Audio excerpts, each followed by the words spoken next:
21 comuni, 160 gruppi costituiti per un totale di 6.000 cittadini coinvolti, 140 aree sottoposte a vigilanza. Sono i numeri del controllo di vicinato avviato lo scorso settembre nel Veneziano, che si è rivelato ottimo strumento di prevenzione. Rispetto al 2015, nei comuni dove è stata attivata l'iniziativa si è registrata una diminuzione del 9% dei reati in generale, del 19% dei furti in abitazione, del 56% delle rapine in generale. Gli stessi risultati sono stati registrati anche a Venezia città, dove si conferma il trend in diminuzione a due cifre di tutti i reati.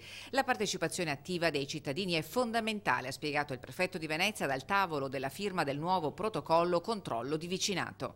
Quello che vedo di bello nello spirito della provincia, della città metropolitana di Venezia è questo spirito di collaborazione, ognuno con il suo ruolo, ognuno con le sue competenze, ma c'è veramente una voglia di contribuire al bene comune della collettività.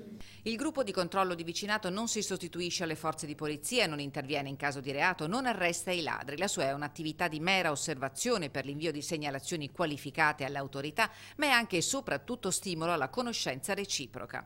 La gente comincia a convivere insieme, a riconoscersi, ad aiutarsi reciprocamente, segnala molto qualificatamente dopo i nostri insegnamenti, gli insegnamenti delle forze dell'ordine, perciò c'è una rete territoriale che si sta espandendo sempre di più e anche il buon rapporto di vicinato forse un po' alla volta sta riprendendo piede. Dalla sottoscrizione del protocollo ad oggi le segnalazioni dei cittadini aderenti ai gruppi del controllo di vicinato hanno consentito soprattutto di recuperare veicoli rubati, far sgomberare edifici abbandonati occupati da senza fissa dimora, oltre che ad allertare le forze di polizia riguardo alla presenza di persone sospette che sono state prontamente identificate.